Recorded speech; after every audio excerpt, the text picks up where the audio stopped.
Senior صحافی اور تجزیہ کار جاوید چودھری کے مطابق عمران خان وہی غلطی کر بیٹھے جو ذوالفقار علی بھٹو نے کی تھی۔ ذوالفقار علی بھٹو عوام کے کندھوں پر بیٹھ کر اقتدار میں آئے تھے۔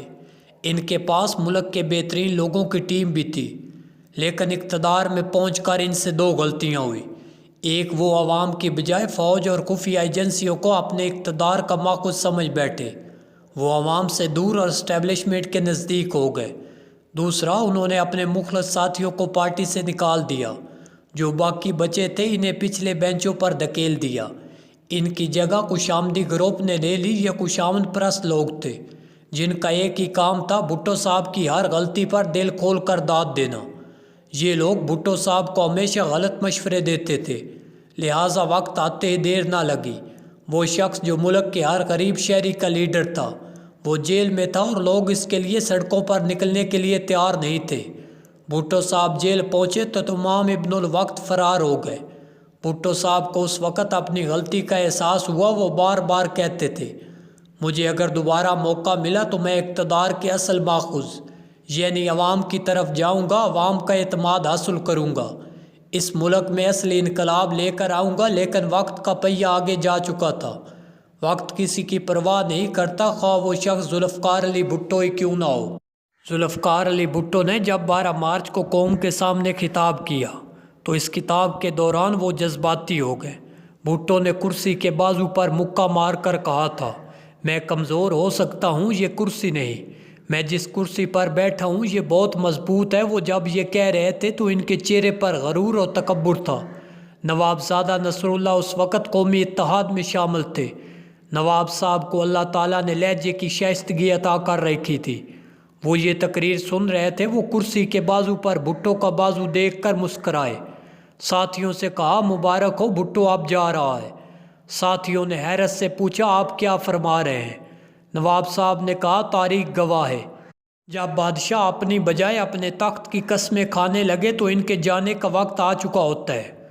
بھٹو صاحب اپنی ذات کی بجائے کرسی پر اعتماد کر رہے ہیں اور کرسیاں کبھی کسی کی وفادار نہیں ہوتی۔ نواب زادہ نصر اللہ کی یہ پیش گوئی وقت نے سچ ثابت کر دی۔ مارچ کے بعد دن، ہفتے، مہینے بدلتے رہے۔ بھٹو اور ان کی کرسی کمزور ہوتی رہی، یہاں تک کہ 5 جولائی 1977 آ گیا۔ فوج نے بھٹو صاحب کو ان کی مضبوط کرسی سمیت باہر پھینک دیا۔ تاہم یہ درست ہے، فوج بھٹو کو تاریخ اور سیاست سے نہ نکال سکی۔ میں نے بھی جب عمران خان کا یہ جملہ سنا تھا کہ میرے علاوہ کوئی چوائس نہیں، اگر میں نظریے پر کھڑا رہا تو کوئی حکومت نہیں گرا سکتا، اس وقت میرے پاس تحریک انصاف کے ایک سپورٹر بیٹھے تھے۔ میں نے کانوں کو ہاتھ لگایا، ان سے کہا، توبہ کرے، کائنات میں اللہ تعالیٰ کے سوا ہر شخص کا آپشن اور چوائس موجود ہے۔ اللہ تعالیٰ نبیوں کے بعد نئے نبیوں کی آپشن اور چوائس دیتا رہا ہے۔ آپ اور ہم کس کھیت کی مولی ہیں؟ اس کے بعد میں نے تحریک انصاف کے سپورٹر کو دعوے سے کہا کہ اب عمران خان کبھی بھی اپنی حکومت کی مدت پوری نہیں کرے گا، اور وقت نے یہ بات سچ ثابت کر دی۔ میں یہ محسوس کرتا ہوں کہ عمران خان نے خود کو ناگزیر قرار دے کر اپنے اقتدار کی قبر کھودی۔ یہ اس میں خود ہی جا گرے۔ پی ٹی آئی کے سپورٹر نے میری بات سے اتفاق نہیں کیا، لیکن میں نے اس سے عرض کیا، حکومتوں کی ان کی پرفارمنس اور گورننس بچاتی اور چلاتی ہے، لیکن آپ نے میرے علاوہ کوئی چوائس نہیں کو اپنی طاقت بنا لیا۔ اس سے بڑی بے وقوفی کیا ہو سکتی ہے؟ ہماری پچھلی تاریخ میں عمران خان سے ناگزیر اور طاقتور لوگوں سے بھری پڑی ہے، لیکن لوگ آج ان کی قبروں کے نام سے بھی واقف نہیں۔ آپ غلام محمد سے شروع کر لیں، گورنر جنرل غلام محمد بھی خود کو ناگزیر سمجھتے تھے۔ لوگ آج ان کی جائے تدفین تک سے واقف نہیں۔ آپ بتائیں، سکندر مرزا کہاں دفن ہے؟ General Ayub Khan, general Yahya Khan, general Zia الحق کہاں مدفون ہے؟ کون ان کی قبر پر فاتحہ پڑھتا ہے؟ یہ لوگ جب کرسی پر بیٹھے تھے تو ان کا بھی کوئی آپشن اور کوئی چوائس نہیں تھی، لیکن پھر یہ لوگ سوکھے پتوں کی طرح ہوا میں بکھر گئے۔ لوگ ان کے نام تک بھول گئے، لیکن آپ یہ بات یاد رکھیں، یہ لوگ قداور تھے، یہ زندگی میں پھر بھی کچھ نہ کچھ کر گئے۔ ایوب خان کے دور کو پاکستان کی ترقی کا دور کہا جاتا ہے۔ یحییٰ خان نے پاکستان کی تاریخ کا غیر جانبدار ترین الیکشن کروایا۔ یہ امریکہ اور چین کو ایک میز پر لائے۔ یہ ایک عالمی کارنامہ تھا۔ جنرل ضیاء الحق نے سوویت یونین کو شکست دی، لیکن آپ کی حکومت نے کیا کیا؟ آپ اپنے کارنامے بھی دیکھیں، آپ اپنے دعوے دیکھیں۔ یوں محسوس ہوتا ہے آپ سب کچھ جانتے ہیں۔ آپ یورپ کی بات کریں، انڈیا کی بات کریں یا کسی غریب کے مسئلے کی بات کریں، آپ کہتے ہیں میں سب میں ایکسپرٹ ہوں، میں دنیا میں ٹیکس جمع کرنے کا ماہر ہوں۔ آپ کرپٹ لوگوں سے پیسہ نکلوانے کے ماہر ہیں۔ آپ جب عمران خان اور ان کے وزراء کی گفتگو سنتے تھے، آپ کو محسوس ہوتا ہوگا آپ ان کے ویژن کے مطابق بہت چھوٹے ملک میں رہتے ہیں۔ ان لوگوں کو پورے برِ صغیر یورپ یا امریکہ کا صدر ہونا چاہیے۔ آپ یقین کریں یہ لوگ اگر افریقہ میں ہوتے تو افریقہ یورپ بن چکا ہوتا، یہ اگر یورپ میں ہوتے تو یورپ امریکہ، اور امریکہ میں ہوتے تو امریکہ چاند پر پہنچ چکا ہوتا۔ پاکستان ان لوگوں کے ویژن سے میچ نہیں کرتا۔ عمران خان کو اقوام متحدہ کا صدر ہونا چاہیے۔ بے شک یہ ایک عظیم لیڈر ہے، کیونکہ ان کو قوم چھوٹی اور عوام نالائق ملے تھے۔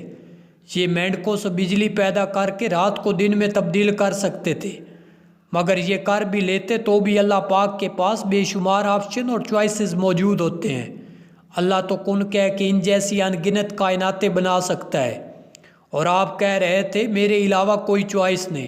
اللہ پاک کے پاس ریت کے ذروں جتنے آپشن اور چوائسز موجود ہیں۔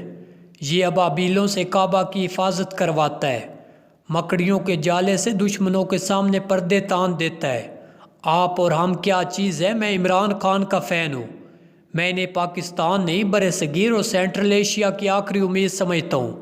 میں جب بھی تحریک انصاف کے سپورٹروں سے ملتا ہوں اور میں عمران خان کی تعریف کرتا ہوں تو وہ میری طرف دیکھنے لگتے ہیں، مجھے ان کی آنکھوں میں غیر یقینی سی دکھائی دیتی ہے۔ یہ آخر میں بڑے اعتماد سے کہتے ہیں خان کی نیت تو بہت اچھی ہے۔ میں آگے بڑھ کر ان کے ہاتھ چوم لیتا ہوں اور عرض کرتا ہوں اللہ تعالیٰ کے بعد آپ واحد مخلوق ہیں جو نیتوں کا حال بھی جانتی ہے۔ اس سے پہلے تو ہم یہی سنتے تھے کہ نیتوں کا حال تو اللہ تعالیٰ جانتا ہے۔ اللہ نے واقعی یہ صفت اپنے بعد قوم یوتھ کو عطا فرمائی، یہ نیتوں کا حال بھی جان لیتے۔ اور دوسرا، علامہ اقبال نے اپنی شاعری میں جتنے بھی شاہین اور عقاب کی جتنی صفات بیان کی وہ سب عمران خان میں موجود ہے۔ یہ بھی بلندی پر بسیرا کرتے ہیں، بادلوں سے اوپر پرواز کرتے ہیں، 20,000 فٹ کی بلندی سے شہباز گل جیسا ٹیلنٹ پہچان لیتے ہیں، اکیلے رہتے ہیں اور کسی دوسرے پرندے کے ساتھ فری نہیں ہوتے۔ ان میں ایک ہی کمی ہے، یہ اڑ نہیں سکتے، مگر اللہ تعالیٰ نے جتنا ٹیلنٹ ان کو دیا ہے مجھے لگتا ہے یہ اڑ بھی سکتے ہیں۔ اللہ تعالیٰ کے پاس کروڑوں چوائسز اور ہر چوائس کو سامنے آنے میں چند سیکنڈ لگتے ہیں۔ آپ نے پچھلے سارے عرصے میں دیکھا ہوگا عمران خان کے کتنے آپشن ان کے سامنے بیٹھے ہیں، اور یہ کرسی کو حیرت سے آپ دیکھتے رہیں گے۔